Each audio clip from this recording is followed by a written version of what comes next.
Thousands upon thousands of hours have been played by millions of players who have been grinding it out every single weekend to get it down to the best 64 in the world.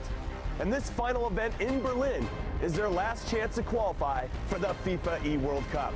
This is the PS4 preview for the FIFA 19 Global Series playoffs.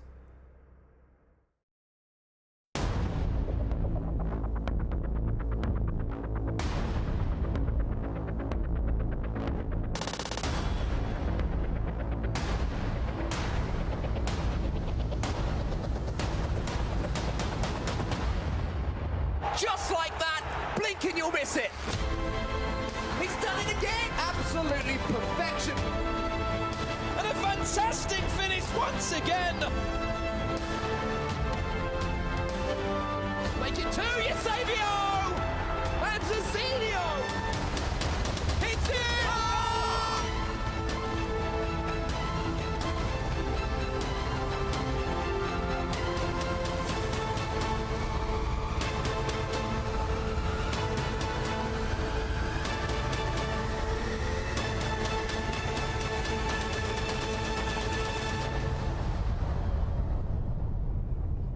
Yes, what is up everyone, and welcome to EA's headquarters here in beautiful Northern California. I'm Jimmy Conrad alongside Dan Gaskin and Mike LaBelle, and we are talking about the playoffs.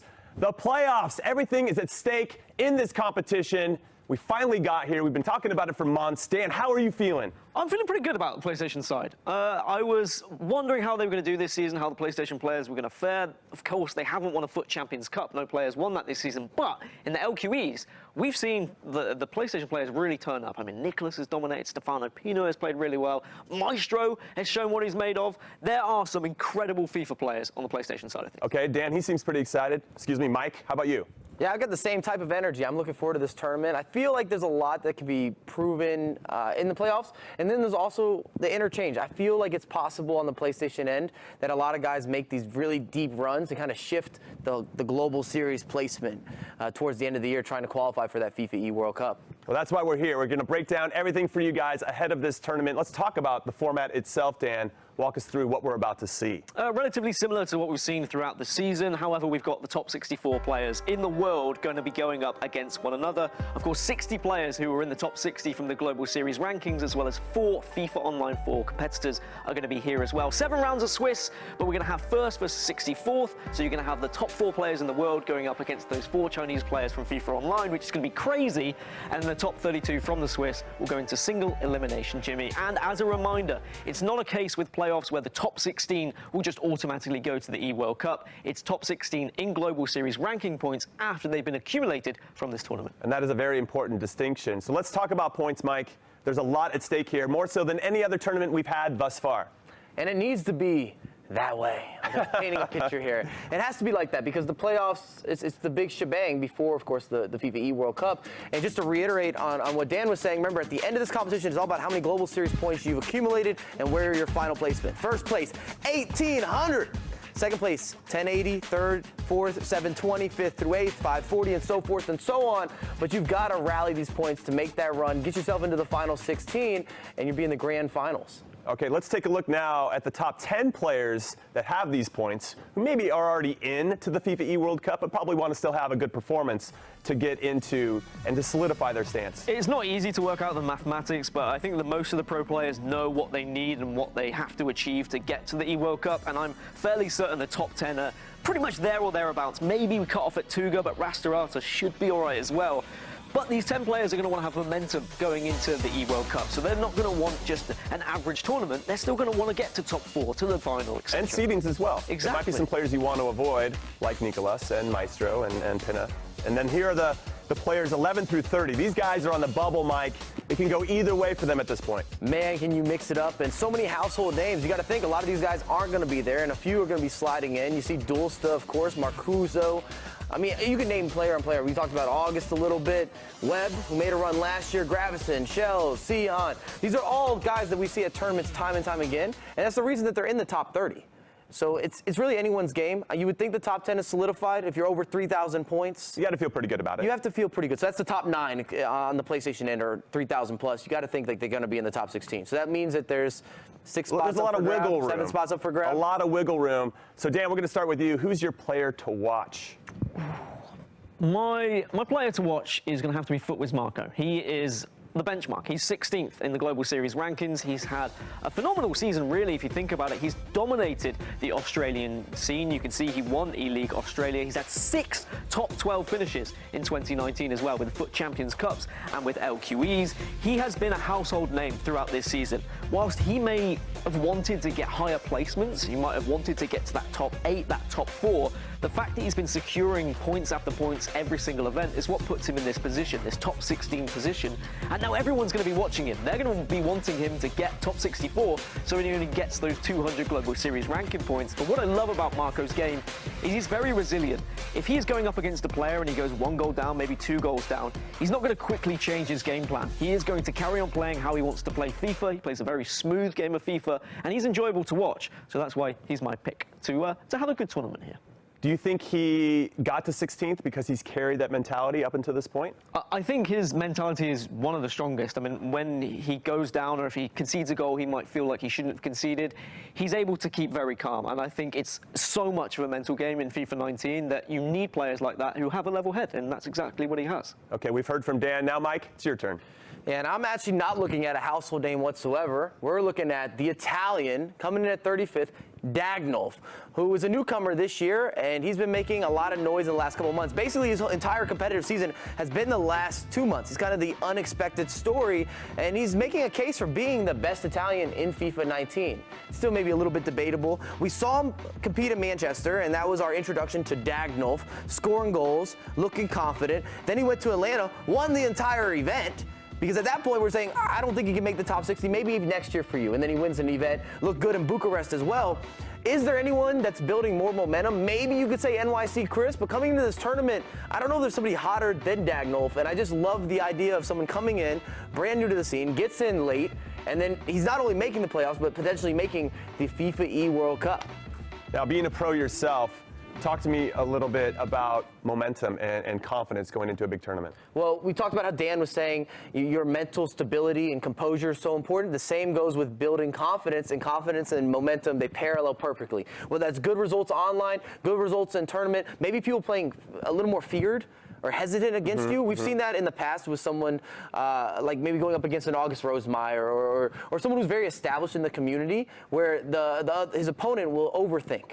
And when you start to overthink in FIFA, you hesitate, the game never rewards you. You cannot lack decisiveness. Okay, we've heard from these two guys. Now it is my turn. My player to watch is North Aga. Now, we all know that he's talented. He knows that he's talented, but can he show it to us when it counts, when everybody is watching? Now, he's a 2-time former world champion, so he has that mentality. He knows what it takes to hold the trophy over your head after a tough competition. But for whatever reason, and I'm sure there are many, he can't seem to get any momentum or rhythm in FIFA 19 this season. And in some ways, he might be known better as Marcuso's coach than how he's been competing. But maybe that changes. We've talked to him recently. He says he's very confident. His best finish, though, was in an event, the FUT Champions Cup, where he finished 3rd, but that was way back in November. So I'm really curious to see what version of Aga is going to show up. Sometimes I feel like he gets into his own head, and that, we could argue, is his biggest strength, but also his biggest weakness. So I'm hopeful he can do the business, but he's got to prove it to us.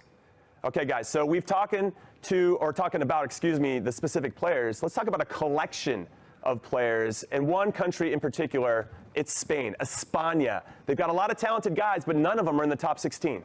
And they have shown throughout this season that they have so much passion. I mean, throughout several iterations of FIFA, we've always seen the Spanish community band together. Mike, we casted the La Liga, and we had so much fun with it. But what is it about these players, do you think, this season that has just shown that they have the potential to get to the E-World Cup? Well, we see glimpses of having that potential. They just haven't had the consistency at events. However, La Liga, we talked about that. We were there. They look like they had banded together as a community, that they're practicing for events, that they're all on the same page. They just want to see each other succeed, which is important. When you see some of the successful nations in terms of players qualifying and performing, when you're looking at Germany or you're looking at the UK, they have a similar vibe, that similar energy, that they just want to see somebody win. And then if you look through competitive history, Spain's always been a powerhouse. Maybe not in recent years, but if you go back in the day, Alfonso Ramos was the main man, winning 2 FIFA Interactive World Cups, and they had multiple players behind him. If it wasn't him, somebody else would be taking that spot, ready to compete, ready to say, yup, it's my turn, sign me up. I think what's interesting about Spain in particular is all these guys are on the outside looking in to get into that top 16. So they're going to be supportive of each other. However, they're all going to be individually thirsty to try to get there themselves and maybe be the one Spain representative that's going to be at the FIFA E World Cup. I mean, luckily, they've already played against each other throughout the entire season in La Liga, so they're going to be knowing how to go up against those opponents. But I think if they get to a point where they're knocked out, that's when they're going to become supportive. That's when they're going to be watching on and just cheering from behind. And you need that sometimes. You need a little bit of support, because if you feel like everyone's against you, you're really going to struggle to have that mental stability. Well, speaking of another country where I don't know if everybody's going to be against them, but the odds are very stacked against them. It's China, and their 4 players all qualified online. Take a look at their performances at the Spring Cup. Welcome, guys, to the EA Champions Cup 2019.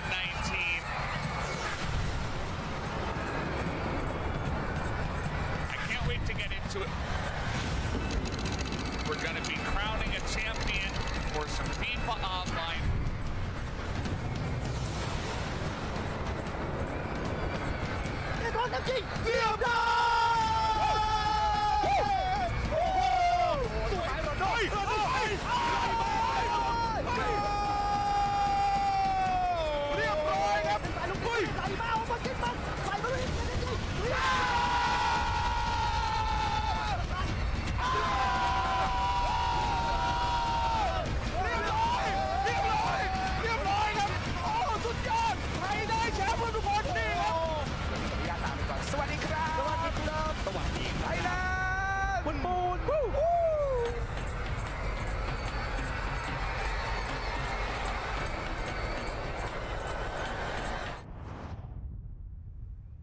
So as you can see, we went from the formal to the not so formal because we have a special guest with us. This is Lounge Life with FUTWIZ Tom. Tom, thank you so much for being here. Pleasure to be here. Okay, so let's talk about your overall season. What grade would you give it from an A to an F? I think I'd give myself a B, being in the top 20. If I managed to get myself in the top 10, I would have given myself an A. But okay, was there any tournament that stuck out for you that if you just had performed better, you would have got into the top 10?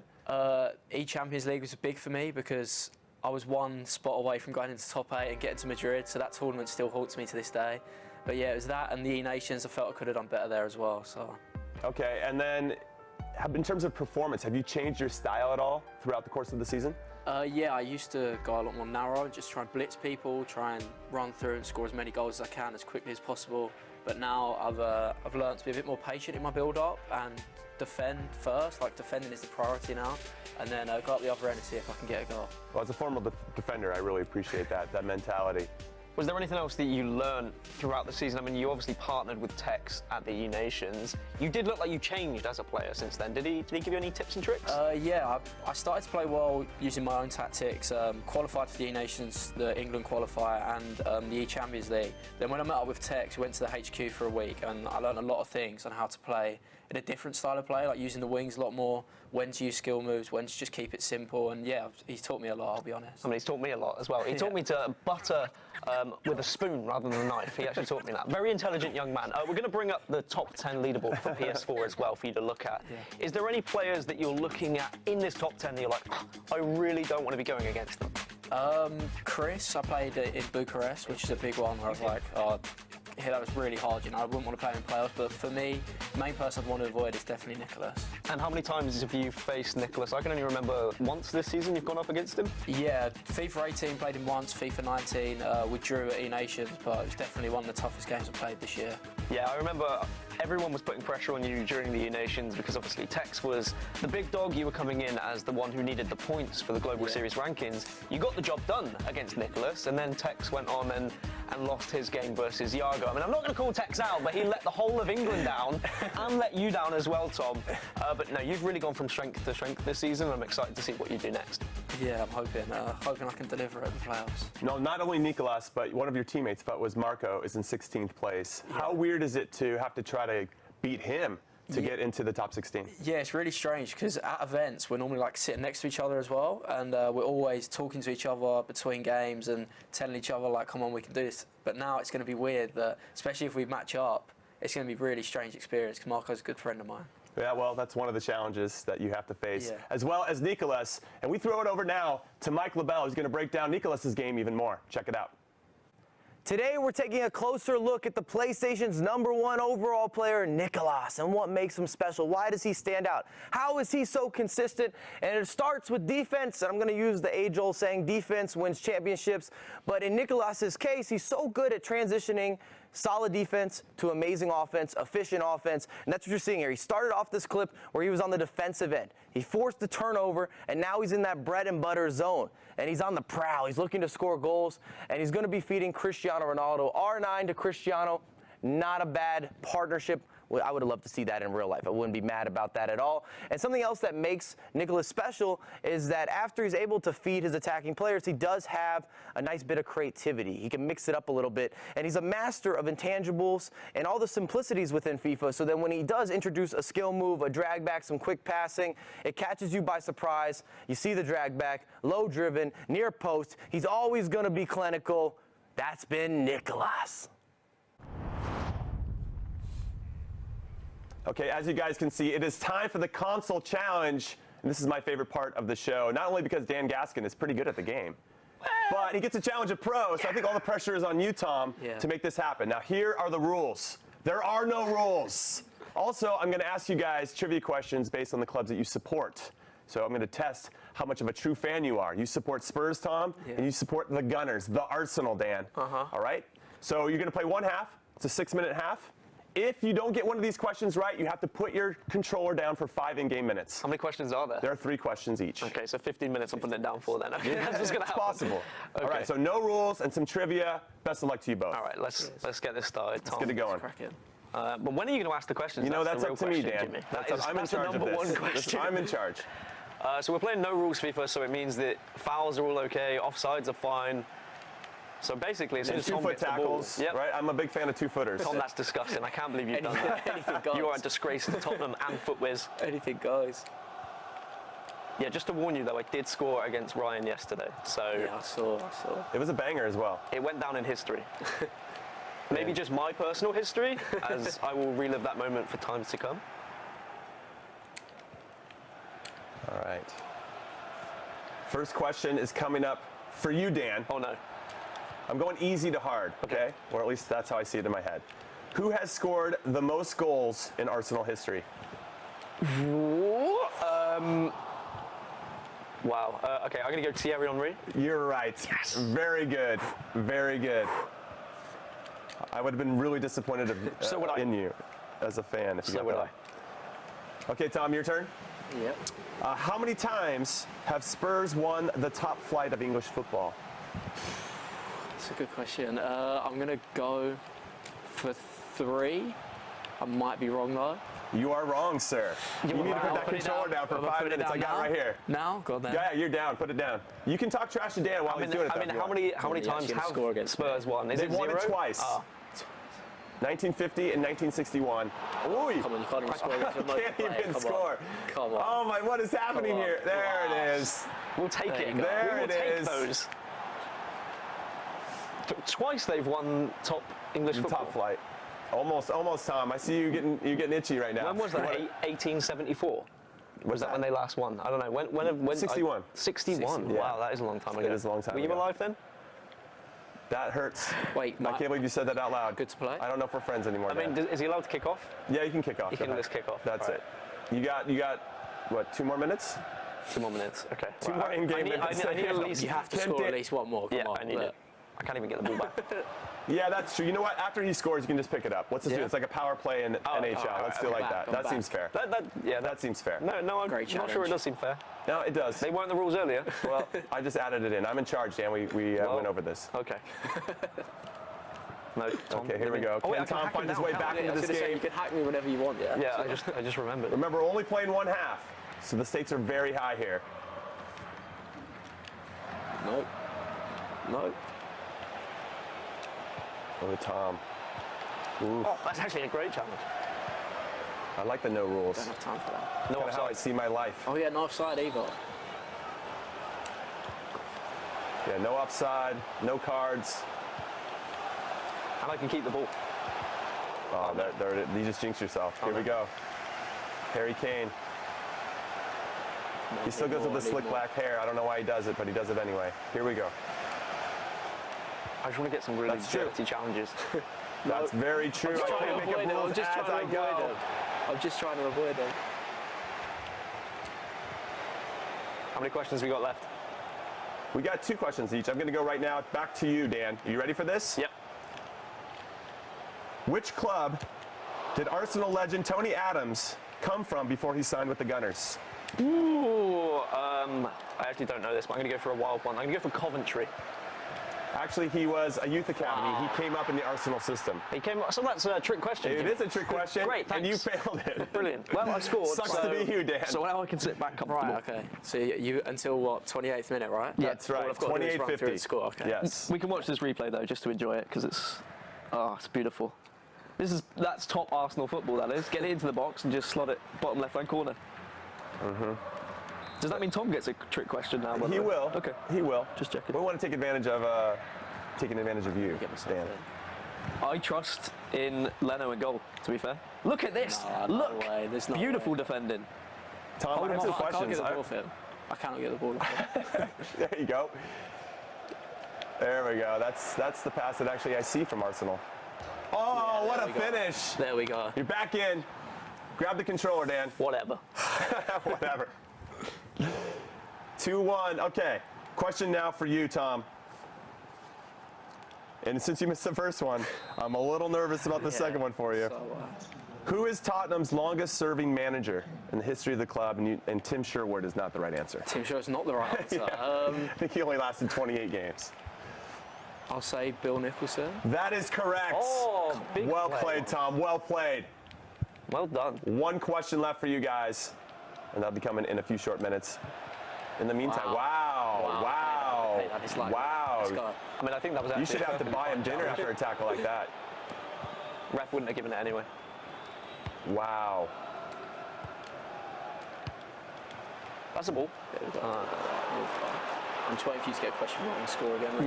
Yeah. That's what I'm waiting Dan for. will be getting the next question in a few minutes here.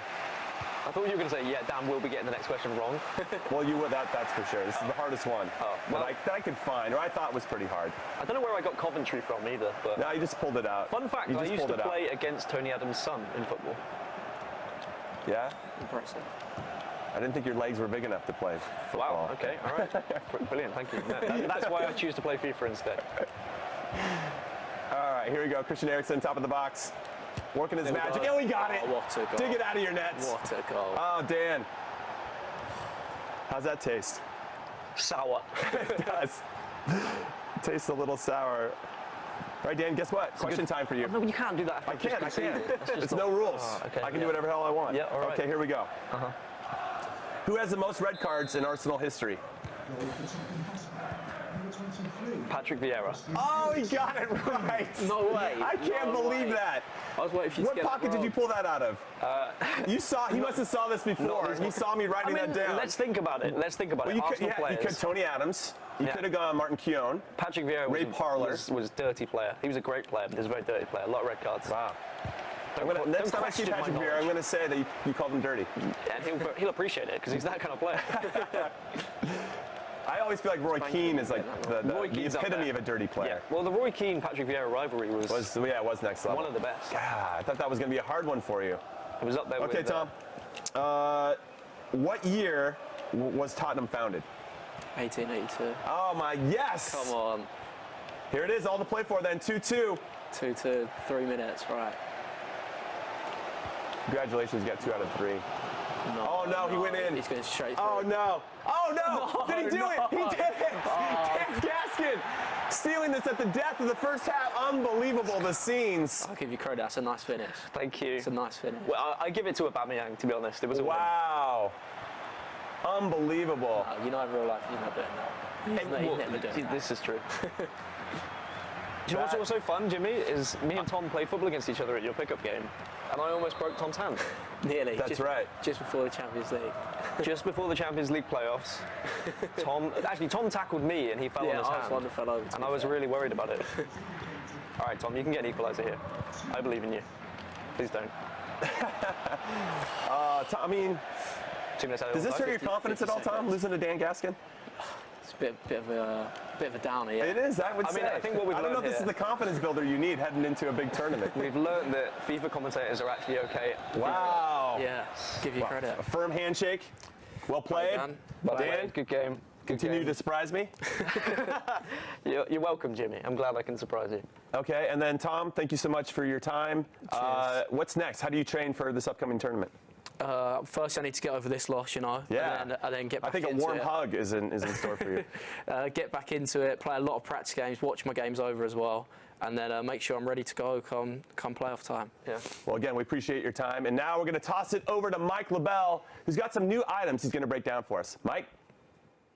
Thanks, Jimmy. And we've seen many familiar faces throughout the competitive season. So let's look at some of the new Team of the Season foot items that could be introduced, that you could see in action throughout the playoffs. And it starts with my man Dumfries, who's relatively similar to DaCosta, and he links with Van Dijk. And because he has that link, you're going to see players include him in the starting 11. There's always been a position that people are looking to fill. Who can I use as the best fullback that can still defend everything that's happening in the air? He's big, he's physical, he has that presence. Then you've got Raheem, the Dream, Sterling, who's going to be used more as a super sub. He is rapid, one of the fastest players. He's going to make a difference, very dynamic off the bench. And last but not least, we have the main man, Cristiano Ronaldo. Not really a surprise there, just the highest rated Cristiano foot item up to this point. So why would you expect him not to be used? Some are saying he's better than the Team of the Year. Some are saying they prefer the Team of the Year. We'll see at playoffs together. And now that you've seen all the new foot items, let's revisit the season that was. Thanks for joining us. This is what we live for. We live for drama. There's no more second there. Back. What a goal. What a goal. What a goal. If you save this, he wins. Goes you through. No, there's the emotion. He is one of a kind, and now he takes center stage. We all can see what pass you want to make. A lot of spacing behind.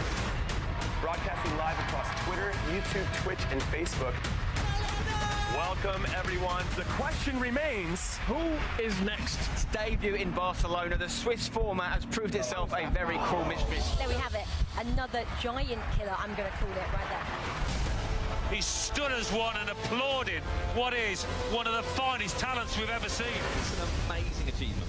Amazing achievement and also an amazing prediction. This is FIFA.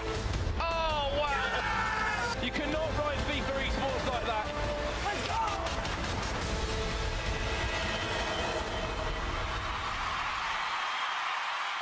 and just so you are aware, all of this action is happening July 12th through the 14th in Berlin, Germany.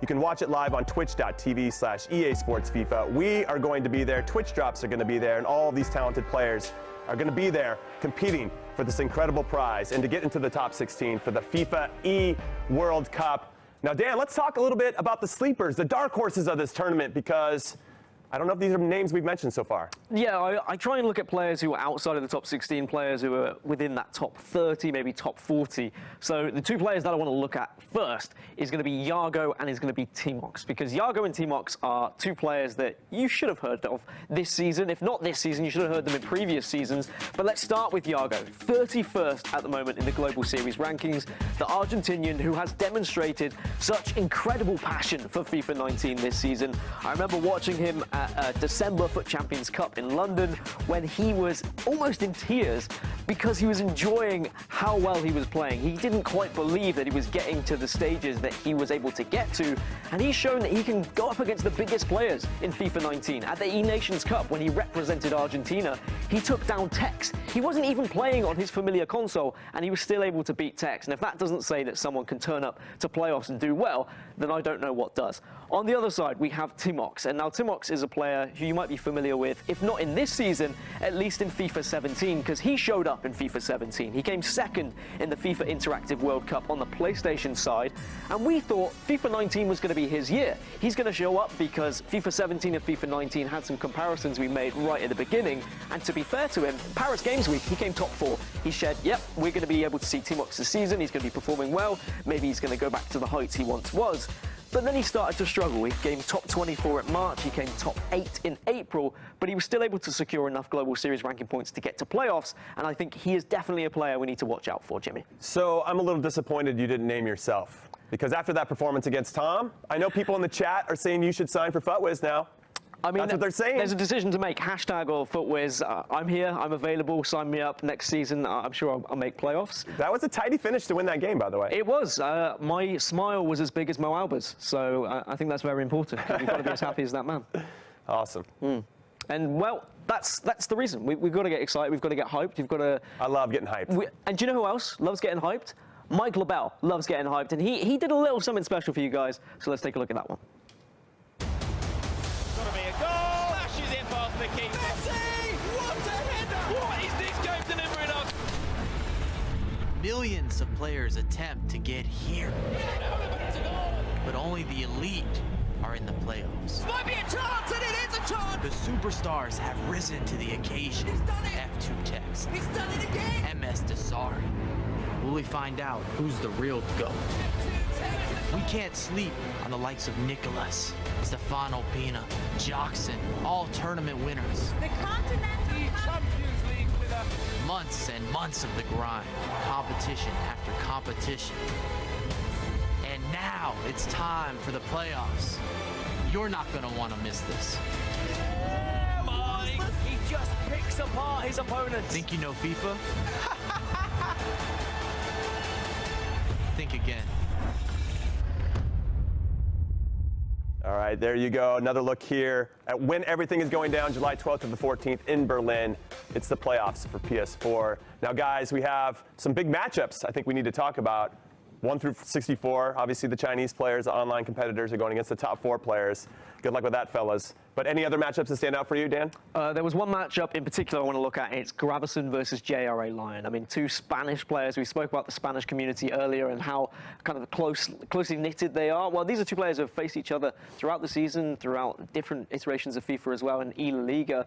I would say that maybe Gravison has slightly upper hand with how he's performed, and JRA Lion maybe might be disappointed, but he's still here. He's still at the playoffs, and I think that's important. That's the first boundary to reach. Once you've reached that boundary, you start to look at the E-World Cup. Now, with JR Lion, do you feel like because he hasn't really performed, he knows this is his last chance, and so he'll maybe play hungry? Some players are like that. Some players, they need to have their backs against the wall to really perform. I can't confirm or deny whether JRA Lion is that type of player, but I know he's passionate. And I think if you have that passion, you have that desire, you're going to put in the research, you're going to put in the practice, and I'm expecting him to come out big this tournament. All right, we'll see how he does. And how about you, Mike? What's your matchup to watch? Well, the matchup that really stands out for me, we've got Ice Vogel and Shells heads up, first game, opening game. Swiss-style format. Both these guys hold a big name, especially coming off last year's events and results. They had turned into favorites. We saw the successes of Shells, and Ice Vogel kind of came out of nowhere in the German community last year. And then this year, I would say he'd had maybe an underwhelming year for his potential, and then someone like Shells has kind of grown into the year where we didn't see him for the majority of the first half almost, and then he started going into kind of finding his stride, so to speak. We saw him in London performing. We just saw him at various events, and I want to see, can he build from that now and take that momentum and apply it, because he's in striking distance. And at the same time, can Ice Vogel, you said back to the wall or back to the door, or whatever the saying is, and how are you going to respond? Are you going to be maybe a German that makes a run? Because we always talk about multiple German players that are able to make the run, whether they're in the top 16, they're in the top 30, maybe even the top 45 or the top 50. you don't doubt them. They play in the virtual Bundesliga all year long. They have a lot of land experience. It's a matter of just putting together that total package at the right time, the right moment. Playoffs would be part of that. Just really quickly, if you have your back to the door, you probably could just exit the door. just wanted to let you know, Mike. No, I love the Mike analogies. Now talk to me about these two players in particular, because they've had past success. And do you feel like that gives them maybe unrealistic expectations when they came into the season thinking they could replicate it? I don't think it's unrealistic expectations, but I definitely think you put yourself under additional pressure. Or yeah, maybe it weighs them down a bit. It does, because you feel I'm expected to do this. I can't have an off event. People are expecting me to do this, or to do well, or to succeed, or to beat this person, and then you don't have that result. Or maybe you're not adapting to the game at the same speed that you did in previous years. And at the same time, every FIFA installment that drops will be more suited or more tailored towards maybe certain play styles, so it's up to you to adjust. Okay, those are those two matchups for these guys. Mine is going to be a little off the beaten path. I'm going with Diego G versus Rasta Artur, and I'm picking these two guys in particular because their countrymen get more hype than they do. When you think about Diego, he's from Argentina. So is Nikolas. We talk a lot about Nikolas. And then when it comes to Rasta Artur, he's from Portugal, where his teammate, his E-Nations teammate, Tuga, is so much more animated, so he gets a lot more of the attention, even though Rasta Artur is ranked 10th and Tuga is only ranked 9th. So I really want to see which one performs well in this, and in particular, Diego G, because he finished first in his nation's tournament, the last competitive tournament that he had prior to this event, and I think that's going to give him a lot of momentum, as they say, going into this, whereas with Rasta Artur, he finished 9th in his nation's tournament. So that's a little bit, I don't know, different sides of the thing. And we know that Diego has his back against the door, as we like to say. You shouldn't doubt South Americans. No, you shouldn't. We don't talk about a lot of the South American players enough until they win events, but every time they travel to any event, whether it's a Foot Champs Major, it's an LQE, it's something in between, they perform. They show up. They're very consistent, even if it's somebody that's not a household name. Okay, so the one question that I have for you, and I know you guys want to hear it too, who do you have winning this tournament? I need some predictions. Usually I go very safe with my predictions, and We've learned that about you, Dan. I will go off statistics, and I will go off who's highest on the rankings. But, I mean, okay, I'm going to go with someone who is very high up. I'm going to go with Mo Alba. I think we're due a good Mo Alba tournament. Whilst he's played very well this season, he hasn't achieved the heights that maybe we've expected him to. And a smile like that, imagine him lifting a trophy as well. It would be glorious. It would match the trophy It's itself. something I want to see. Okay, and then Mike, how about you? Well, I'm going very bold then. I don't think anyone from the top 10 is going to win this event. Wow. So wow. I just have a vibe. Wow. I don't know. I got a feeling a 6th sense or a 7th sense or an 8th sense, whatever it is, Jimmy, because you guys know keep love the my analogies going. We love it. Keep it going. But I think someone's going to make a run. Somebody's going to really want it. And PlayStation's up for grabs to a certain degree. I feel like if Nikolas doesn't bring his best package, or Stefano Pina, or some of the top guys that we've seen at event after event after event, I think anything can happen here. We've seen Marcuso growing in form. Why not take it a little bit farther? Or someone like August, who's been training with Marcuso. It's been working for him. Why wouldn't it work for August? And so forth. There's so many names that I could throw out there that I think have the potential to win on the PlayStation side. And I just got a vibe. Someone's going to catch fire at the right time. Okay, we're going to have to wait to see if it happens, when it happens, and that's going down July 12th through the 14th in Berlin, Germany. These playoffs for PS4, very exciting. Make sure you watch it live on twitch.tv/EA Sports FIFA. Those are some of the familiar faces that you can see there, and there's that winning smile from Mo Aubameyang. That's Dan's pick to win it all. Now, everybody, we want to say thank you for watching. So on behalf of myself, Mike, Dan, and everybody else behind the scenes that makes us look better than we deserve to be, we will see you for Berlin in a couple weeks. Take care.